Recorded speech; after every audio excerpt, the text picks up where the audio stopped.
स्वर्गीय पिता, आपके पुत्र यीशु मसीह के नाम में धन्यवाद करते हैं प्रभु जी। हमें बोलने के लिए अनुग्रह दे दे प्रभु जी। तेरे अनुग्रह के बिना हम कुछ नहीं कर सकते। जो हमें तेरी बातें कहनी है प्रभु जी, क्योंकि तूने कहा है कि मेरे विचार और तुम्हारे विचार में अंतर है, मेरी गति और तुम्हारे गति में अंतर है प्रभु जी। हाँ, हम जमीन के हैं और तुम आसमान का है, तू स्वर्ग का है। अपने स्वर्गीय विचारों को हमारे इस धरती के बुद्धि के अंदर दे, मन के अंदर दे, विचारों में दे। हमारे जो पृथ्वी के विचारों से दूर कर और कुछ बातें ऐसी दे जो हमारे जिंदगी में परिवर्तन लाए, जिससे आदर में हमारा जीवन प्रभु यीशु मसीह के नाम में आमीन। Hallelujah hallelujah. आज हमारा विषय है अनुग्रह। कौन सा विषय है? अनुग्रह। परमेश्वर का बहुत धन्यवाद हो। हम लोग अनुग्रह के बारे में सुनेंगे। बाइबल में हम लोग देखते हैं कि पूरी की पूरी बाइबल परमेश्वर का एक अनुग्रह है। पुराने नियम में अनुग्रह दिखता नहीं है, काम करता है, लेकिन नए करार में आते हैं तो अनुग्रह प्रकट है। अनुग्रह कहिए प्रकट है, प्रकट है, प्रकट है यानी दिखता है। प्रकट चीजें दिखती है ना, और जो प्रकट नहीं है वो दिखता नहीं है। हालेलुया। और कई लोग पुराने समय में और नए समय में अनुग्रह को जानने वाले भी थे और नहीं जानने वाले भी थे। बिना परमेश्वर के अनुग्रह के हम कुछ भी नहीं है। परमेश्वर का अनुग्रह आता है ढूंढते हुए दरवाजे पर। परमेश्वर का अनुग्रह पतरस के पास गया। पतरस ने जाल और नाव को छोड़ा ही नहीं, क्योंकि उस अनुग्रह को उसने पहचाना। परमेश्वर का अनुग्रह यीशु मसीह जो लेवी था, चुंगी की चौकी पर बैठने वाला, मत्ती जिसका नाम है, जब यीशु ने उसको बोला मेरे पीछे हो ले, उसने चुंगी की चौकी छोड़ी या नहीं छोड़ी? आज्ञा मानी ना, क्योंकि उसको मालूम है कि जो भी मैं कर रहा हूं, जो भी मेरे पास है, उससे जो मेरे पास आने वाला है परमेश्वर के द्वारा, वो अनुग्रह सब चीजों से ज्यादा कीमती है। Praise the Lord. वो लोग अनुग्रह को पहचानते थे, वो लोग अनुग्रह की कीमत करते थे। लेकिन कई लोग अनुग्रह को लुचपन में भी बदल देते हैं। आइए क्वेश्चन बताता हूं। यहूदा की पुस्तक प्रकाशित वाक्य के पहले इसका 1 अध्याय और इसका 4 वचन है।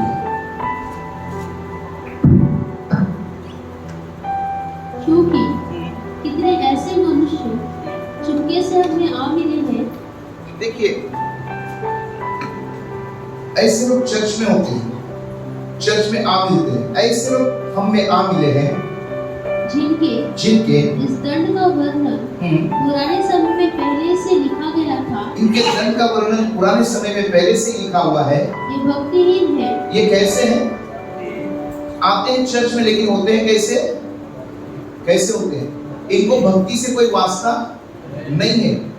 इनको अपने पेट से वास्ता है, इनको अपने काम होने से वास्ता है। मैंने पिछले रविवार को बताया था कि हमें भक्ति करने के लिए समय पे आना है। याद है ना? अगर हमें भक्ति की भूख होगी, भूख कोई चीज की कब लगेगी?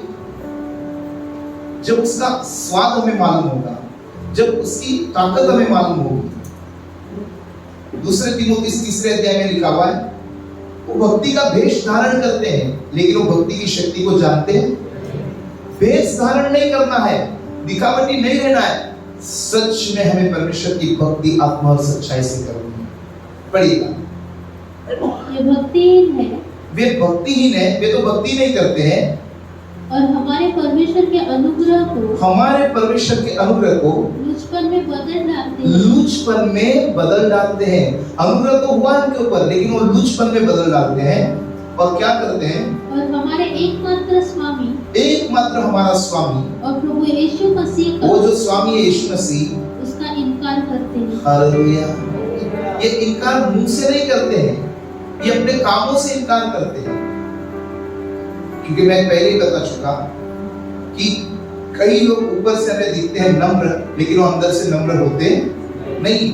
और कई लोग हमें दिखते हैं ऊपर से बहुत कठोर है, लेकिन वो अंदर से नम्र होते हैं, दीन होते हैं।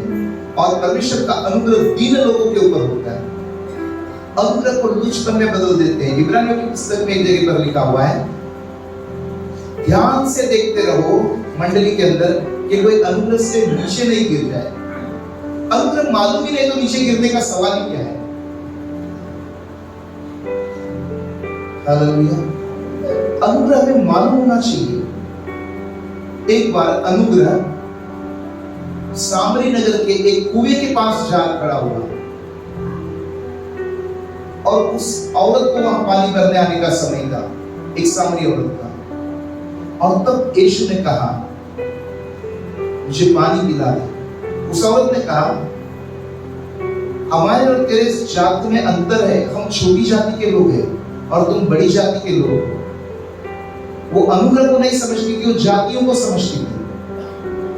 आज कई छोटी जाति के लोग, बड़ी जाति के लोग मसीह में आकर एक होते कि नहीं होते?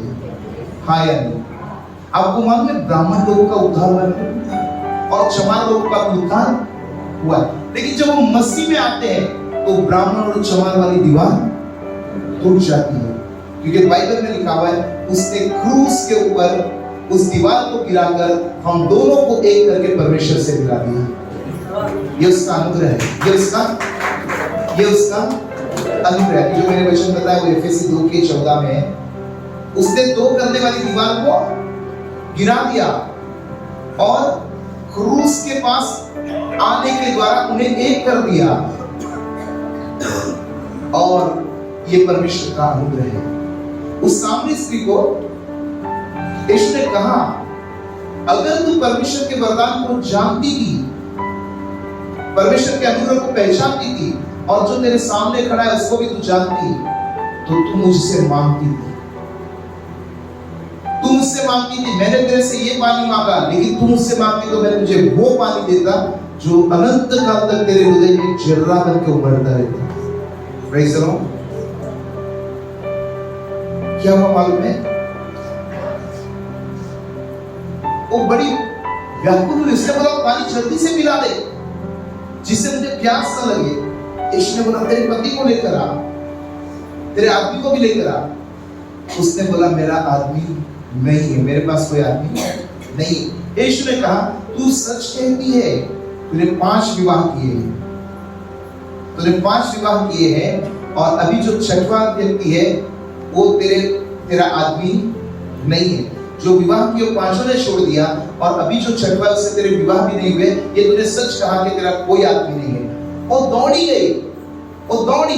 देखिए दूसरी कोई होती अगर अनुग्रह नहीं जानती तो बोलता है आदमी मुझे बदनाम कर रहा है, ये आदमी मेरी नामधराई कर रहा है, ये आदमी मेरे बारे में बुरा भला कहता है। लेकिन उसने अनुग्रह को जाना, और उसने जाकर सारे गांव में जाकर ये कहा कि देखो मसीहा जो जगत में आने वाला है, वही तो नहीं, आकर मिलो उससे, क्योंकि जो कुछ मैंने कहा था वो सब उसने मुझे, जो कुछ मैंने किया था वो सब मुझे उसने बता दिया। और बाइबल कहती है सारे सामरी नगर में उद्धार आया। Praise the Lord, hallelujah. अनुग्रह ढूंढते हुए आता है दीन लोगों के पास, जरूरतमंद लोगों के पास में, विश्वास करने वाले लोगों के पास में। अनुग्रह को हमने स्वीकार करना चाहिए, आज्ञा मानने के कारण। योना के ऊपर परमेश्वर का अनुग्रह आया। परमेश्वर ने योना को कहा जाकर निनवे के लोगों को प्रचार कर। नूह को बोला था अनुग्रह आया तो निनवे के लोगों को प्रचार करने के लिए योना को भेजा। योना ने परमेश्वर के अनुग्रह को अस्वीकार किया और जाकर निनवे के बदले तर्शीश में गया कि नहीं गया? क्योंकि वो अनुग्रह को समझ पाया नहीं। उसको लगा परमेश्वर का अनुग्रह तो केवल इस्राएलियों के लिए है, यहूदियों के लिए है। लेकिन क्या निनवे के लोग यहूदी थे? क्या वो यूनानी थे? क्या वो परमेश्वर को मानने वाले थे? क्या वो यहोवा को जानते थे? नहीं जानते थे। वो परदेशी लोग थे। निनवे था, वो इस्राएल नहीं था।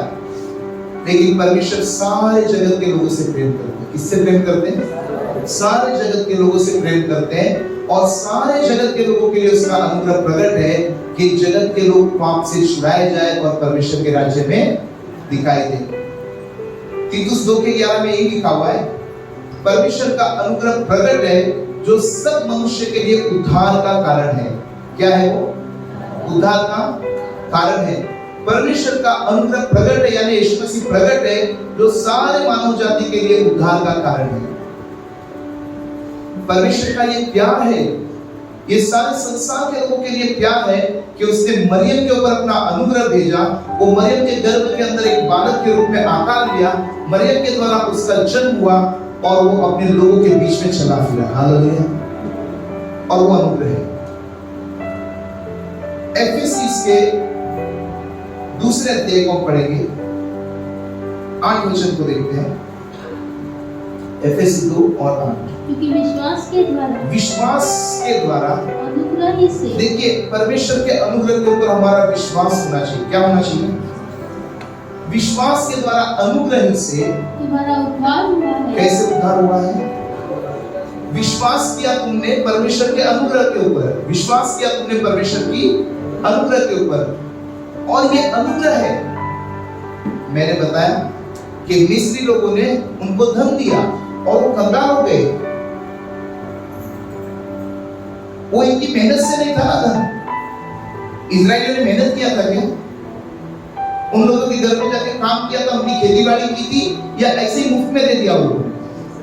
कैसे दिया? कैसे दिया? मुफ्त में दिया ना।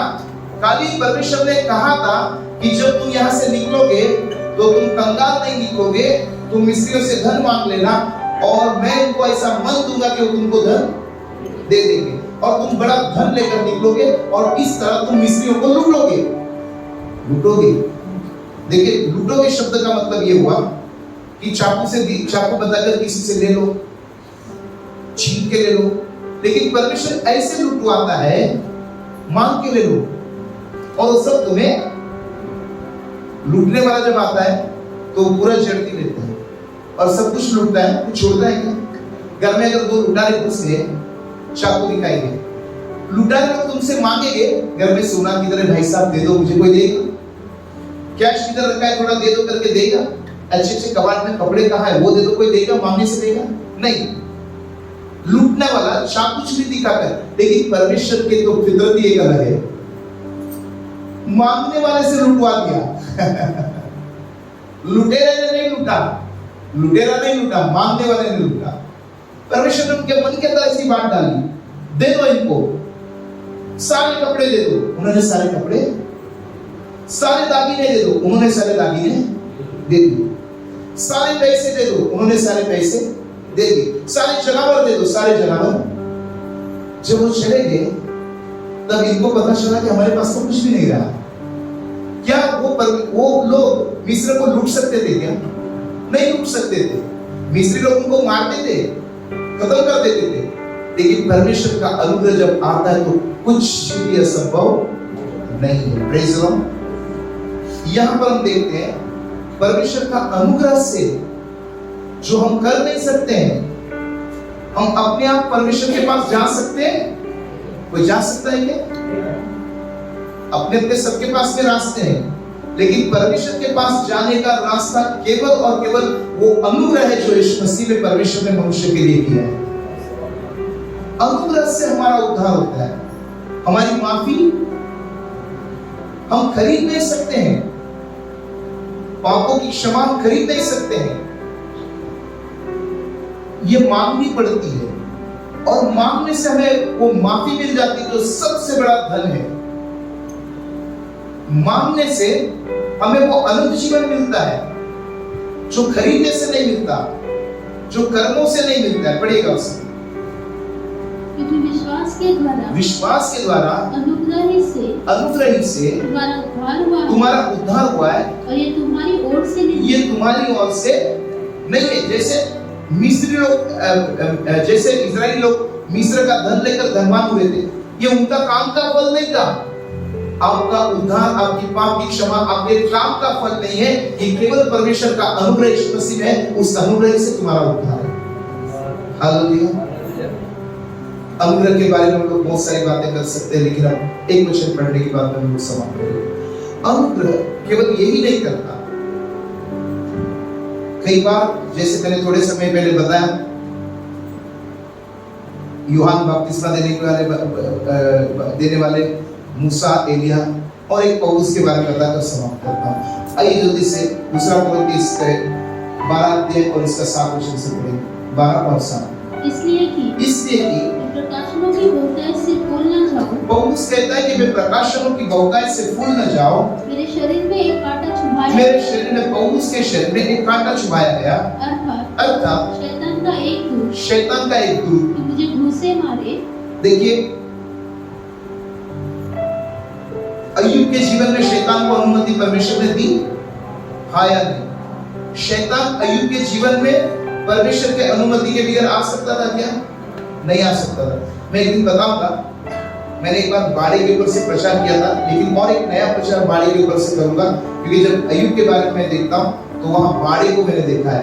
और शैतान बोलता है कि तूने अय्यूब के चारों ओर बाड़ा बांधा है। मतलब कि परमेश्वर वो बाड़ा बांधते हैं अपने लोगों के चारों ओर कि शैतान के अंदर आ सकता नहीं, लेकिन परमेश्वर की अनुमति से आ सकता है, क्योंकि बाड़ा किससे बांधा है? परमेश्वर ने। और उस बाड़े को तोड़ने का अधिकार किसको? केवल परमेश्वर। शैतान को नहीं अंदर आने। हाँ, एक तो मनुष्य अपने मन का मालिक को तोड़ के जा सकता है, लेकिन शैतान को कोई अधिकार नहीं। मनुष्य को क्यों अधिकार है वो भी जब मैं प्रचार करूंगा तो बताऊंगा, क्योंकि मनुष्य परमेश्वर के स्वरूप में है। मनुष्य अपने मन का मालिक है, शैतान अपने मन का मालिक नहीं है। उसका रिमोट परमेश्वर के हाथ में, उसका रिमोट यीशु के हाथ में। इसीलिए लिखा है कि तुम मेरे नाम से उसको निकालोगे। तो रिमोट किसके पास है? यीशु मसीह के पास है, कोई निकलेगा ना, हाँ या नहीं? नहीं तो निकलेगा क्या? और किसी के नाम से शैतान जाता क्या? नहीं। तो शैतान का रिमोट यीशु के पास में है, और आपका रिमोट प्रभु ने आपके हाथ में रखा। उसका धन्यवाद करें। अगर उसके हाथ में रिमोट होता तो आपको भी वो चलाता, लेकिन उसने हमसे प्रेम किया और हमें प्रेम से बोला कि अपने मन को मेरी बातों की ओर फिराओ और मेरी बातें तुम्हारे मन में रखो और मेरी बातों में चलो, मैं तुमको रिमोट से नहीं चलाऊंगा। तो चलिए पढ़िए। अर्थात शैतान का एक दूत मुझे घूंसे मारे, जो मुझे घूंसे मार रहा था, ताकि मैं फूल न जाऊं। हाँ, परमेश्वर ने शैतान के एक दूत को, अभी वो क्या है उसका विश्लेषण कर सकते हैं, लेकिन अब मेरे पास समय नहीं, बहुत सारे विश्लेषण उसके ऊपर से कर सकते हैं। उसके जिंदगी में कुछ ऐसा था जो एक कांटे की तरह चुभन थी उसकी जिंदगी में। जैसे कांटा होता है, हमें चुभता है तो एक पल भी हमें चैन नहीं मिलता है जब तक वो कांटा निकल रहा है। लेकिन सोचिए कि वो कांटा निकले ही नहीं और हमें चैन भी मिले। कांटा निकले नहीं लेकिन हमें चैन मिले। वो तकलीफ जावे नहीं, लेकिन वो तकलीफ हमें हमारे जीवन में असर न करे। मैं बहुत नया जब प्रभु में आया तो मैंने एक इंटरनेशनल दवाई सुनी थी। छोटी कोई कैसेट मुझे दी थी एक भाई ने, और उस कैसेट के अंदर वो गवाही की कोई विदेशी प्रचारक थी, और मैं बहुत नया था, मुझे वो कुछ भी याद नहीं अभी, लेकिन वो गवाही अभी भी याद है। एक सुवार्तिक थे जो गरीब लोगों में जाकर झोपड़पट्टी में सुवार्ता बताते थे। ये बाहर की गवाही और ये हकीकत है, गवाही है। और फिर उनके पास में कोई कार नहीं थी, तो परमेश्वर से प्रार्थना की, प्रभु मुझे एक कार दे। तो प्रभु ने एक उसको जुड़ी पुरानी खटारा कार कहीं से दिलवाई, और सेवक बड़े खुश हो गए, बोले प्रभु ने मुझे कार दी है। और फिर उस कार के पहिए में छेद था। क्या था? छेद था। और उनको ऐसे रास्ते से जाना है जैसे दामनगर में रास्ते होते हैं, वैसे रास्ते पे उसको गाड़ी चलानी। और उसने बोला प्रभु ये कार को पंचर गली बनानी पड़ेगी, क्योंकि इसके टायर में तो सब छेद है, और इसको मैं एक तो मैं खूब गरीब हूं और आपने ये कार मुझे दे दी, अब इसको खर्चा कैसे करूंगा? प्रभु ने बोला तू कार चला, पंचर की चिंता मत कर। और मैंने उस गवाही को सुना कि उसमें छेद तो था, लेकिन छेद से हवा बाहर नहीं निकलती थी। ये परमेश्वर का अनुग्रह है। टायर में छेद है, लेकिन छेद से हवा बाहर नहीं निकलती है। ये परमेश्वर का अनुग्रह था, और ये उस सेवक का विश्वास था। ये सेवक का विश्वास और परमेश्वर का अनुग्रह था, जिससे वो गाड़ी चलती है लेकिन उसमें से हवा निकलती नहीं। ये है परमेश्वर का। यह पौलुस कहता है कि शैतान का एक दूत है जो मुझे चुभ रहा है, लेकिन मुझे महसूस नहीं हो रहा है। जब चुभ रहा था तो मुझे महसूस हो रहा था, तो मैंने 3 बार प्रार्थना की। पढ़िएगा। इसके विषय में हाँ, मैंने प्रभु से 3 बार विनती की 3 बार विनती की कि मुझसे ये दूर हो जाए। ये कांटा मुझसे। कई बार हम लोग बहुत मुश्किल में होते हैं, कुछ छूने वाली चीजें, छूने वाले लोग, छूने वाली बातें कई महीनों से, कई सालों से हमारे जीवन में होती है और हम कोशिश करते हैं कि दूर हो जाए, प्रार्थना करते दूर हो जाए। कभी कभी हम प्रभु से दूर होते हैं, लेकिन वो चीजें दूर होती आपके लिए खुशी की बात है। आपको दूर होने की जरूरत नहीं है, वो कांटा ऐसे ही रहने दो। परमेश्वर के उत्तर को सुन के पढ़िए। और उसने मुझसे कहा, यीशु ने, पौलुस कहता है कि मैंने 3 बार प्रार्थना की उस कांटे के विषय में, लेकिन यीशु ने मुझसे कहा, मेरा अनुग्रह तेरे लिए बहुत है। हालेलुया। मेरा अनुग्रह तेरे लिए, कांटा नहीं निकलेगा, कांटा नहीं निकलेगा, लेकिन मैं वादा करता हूं तुझे छुएगा भी नहीं। हालेलुया। वो तुझे छुएगा नहीं, क्योंकि मेरा अनुग्रह रहेगा। लेकिन वो कांटा इसलिए रखा है, कांटा तेरे जीवन में इसलिए रखा कि तू फूल ना जाए, तू घमंडी ना हो जाए, तू अभिमानी ना हो जाए। जब तू अभिमानी हो जाएगा तो मुझे तेरा सामना करना पड़ेगा। तुझे आशीष देने के बदले मुझे तुझे श्राप देने पड़ेगा। तुझे दोस्त बनाने के बदले तुझे दुश्मन बनाना पड़ेगा मुझे, क्योंकि तू अभिमानी होने वाला है, मैं जानता हूं। और इसीलिए मैंने तेरे जीवन में कांटा रखा। अगर आपकी जिंदगी में कुछ कांटे हैं जो नहीं निकल रहे हैं, तो याद रखिए, आप जो बर्दाश्त कर रहे हैं ना, ये बर्दाश्त करना ही ये बताता है कि परमेश्वर का अनुग्रह आपके ऊपर है, इसलिए आप बर्दाश्त करते हैं। हालेलुया। अगर उसका अनुग्रह आपके ऊपर नहीं होता तो आप काम की जगह पे बर्दाश्त कर नहीं सकते थे। आप अपने घर में किसी को, पति को, पत्नी को, भाई को, बहन को, माँ को, बाप को झेल नहीं सकते थे। अगर आप झेल रहे हैं तो याद रखिए परमेश्वर का अनुग्रह। आप सामना नहीं करते, आप सामना नहीं करते हैं। कांटा तो है,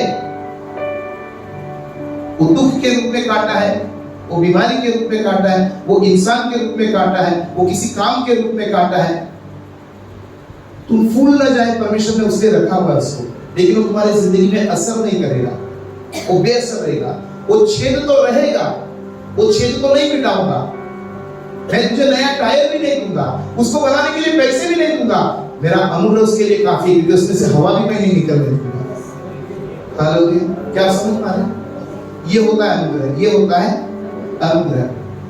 अनुग्रह हमें सब काम में आता है, अनुग्रह हमारे सब काम में आता है। एक वचन पढ़ के समाप्त करेंगे, इब्रानियों 4 और 16 और समाप्त करते हैं। सब काम में, बीमारी के काम में, धन के काम में, उद्धार के काम में, क्षमा के काम में हमारे साथ परमेश्वर रहता है। अनुग्रह यही सबसे बड़ा अनुग्रह है कि परमेश्वर हमारे साथ में है। पढ़िएगा। इसलिए आओ हम अनुग्रह के सिंहासन के निकट। कहां चले? अनुग्रह के सिंहासन। अनुग्रह का सिंहासन है और उस सिंहासन के ऊपर प्रभु परमेश्वर यीशु मसीह विराजमान है। उस सिंहासन के पास चले, खड़े हो जाते हैं, उसके पास चलेंगे। इसलिए आओ हम अनुग्रह के सिंहासन, खड़े हो जाए, अनुग्रह के सिंहासन के पास चले। हियाव मानकर चले। कैसे चले? हिम्मत से चले। कैसे चले? हाँ, चले कि हम पर दया हो। हिम्मत का मतलब यह है कि विश्वास करें कि प्रभु हमारे ऊपर अनुग्रह करेंगे। जब हम मांगेंगे, हम अनुग्रह को जानेंगे। हम यीशु मसीह कंगाल क्यों हुआ? मेरे लिए हुआ, ताकि मैं धनवान हो जाऊं। किस चीज में? प्रेम में, दया में, मेल में, शांति में, उद्धार में। ओके, चलिए पढ़िए। इसलिए आओ हम अनुग्रह के सिंहासन के निकट हियाव मानकर चले कि हम पर दया हो और वह अनुग्रह पाए, और वो अनुग्रह हम आज पाए जो आवश्यकता के समय हाँ हमारी सहायता करे। आज अगर आप अनुग्रह मांगेंगे तो वो अनुग्रह आपकी जरूरत के समय में आपकी सहायता करेगा। आपकी जरूरत के समय में आपकी मदद होगी अनुग्रह से। मूसा की मदद हुई, रास्ता दिखाने वाला उसके साथ था, रास्ता बनाने वाला उसके साथ था, मंजिल तक पहुंचाने वाला उसके साथ था। ये उसका अनुग्रह था मूसा के ऊपर। वो आपके साथ रहेगा। और ये प्रमाण है उसका, सुनिए ध्यान से, ये गवाही है उसकी। आपके लिए वो रास्ते बनाएगा जहां रास्ते नहीं है। आपको पता नहीं है, वो रास्ते आपको बताएगा भी कि कहां आपको जाना है, और आपको मंजिल तक, लक्ष्य तक पहुंचाएगा। ये उसका अनुभव है। उसने याकूब से कहा कि मैं तुझे नहीं छोड़ूंगा तब तक जब तक मैं अपनी बात को तेरी जिंदगी में पूरी न करूं। पौलुस के ऊपर उसका अनुग्रह था, वो बर्दाश्त कर पा रहा था। जब आपके ऊपर उसका अनुग्रह आएगा तो आप बर्दाश्त कर पाएंगे, आप झल्ला नहीं उठेंगे, आप किसी के ऊपर टूट नहीं पड़ेंगे, आप नफरत से नहीं भर जाएंगे, आप बदला लेने वाले नहीं होंगे, आप क्रोध से नहीं भर जाओगे। जब उसका अनुग्रह आ जाएगा आप दया से भर जाओगे, आप प्रेम से भर जाओगे, आप सहन करने वाले हो जाओगे। किसने आपको दुख दिया है, आप याद करोगे कि मसीह ने मेरे लिए कितना दुख उठाया, मसीह ने पापियों का कितना सह लिया, मैं भी सह लूंगा, क्योंकि वो अनुग्रह लेकर आया था। उसने सह लिया तो उसने मुझे अनुग्रह दिया, मैं भी सह लूंगा। पिता मैं तेरा धन्यवाद करता हूँ, तेरे लोगों को तेरे कलाम मैंने बताए, और मैं प्रार्थना करता हूँ कि तेरे सिंहासन के पास आता हूँ मेरे और तेरे लोगों के लिए, मेरे अपने लिए और तेरे लोगों के लिए, कि वो अनुग्रह हो हम पर, वो अनुग्रह हो प्रभु यीशु मसीह हम पर, अनुग्रह के ऊपर अनुग्रह होने दे, जो अनुग्रह हमें उद्धार की ओर ले जाता है, जो अनुग्रह हमें माफी की ओर ले जाता है, जो अनुग्रह हमें चंगाई देता है प्रभु जी, जो अनुग्रह हमें धनवान बनाता है। तेरे अनुग्रह से हम धनवान होते हैं, तेरे अनुग्रह से हम अपने हृदय को प्रेम से भरते हैं, तेरे अनुग्रह के द्वारा हम दया से अपने हृदय को भरते हैं, तेरे अनुग्रह से अपने हृदय को क्षमा से भरते हैं। तेरा तरस तेरे लोगों पर आए, तेरे अनुग्रह से तेरे लोग भर जाए प्रभु जी। हर एक व्यक्ति अपनी आवश्यकताओं के लिए अनुग्रह मांगे प्रभु जी। हो सकता है उनकी जिंदगी में कांटे हो सकता है उनकी जिंदगी में कुछ ऐसे लोग हो जो उन्हें दर्द दे रहे हैं, जो उन्हें दुख दे रहे हैं, जो उन्हें सता रहे हैं, जो उनकी हानि करना चाहते हैं, लेकिन तेरे अनुग्रह से वो स्थिर रहेंगे, उनकी कोई हानि नहीं होगी, वो बचाए जाएंगे, वो संभल जाएंगे प्रभु जी। तेरा धन्यवाद करते हैं, तेरा धन्यवाद करते हैं, तेरा धन्यवाद करते हैं। जैसे मूसा से तूने कहा मैं आप चलूंगा और तू विश्राम करेगा, मैं तेरे साथ चलूंगा, वैसे ही हमारे साथ यीशु ने कहा जगत के अंत तक मैं तेरे साथ। हर एक व्यक्ति तेरे साथ को हर जगह में महसूस करे, ऐसे दुआ करता हूँ। दुआ कबूल कर प्रभु यीशु मसीह के नाम में, आमीन। धन्यवाद। प्रभु आप सबको बहुत आशीष दे। Thank you.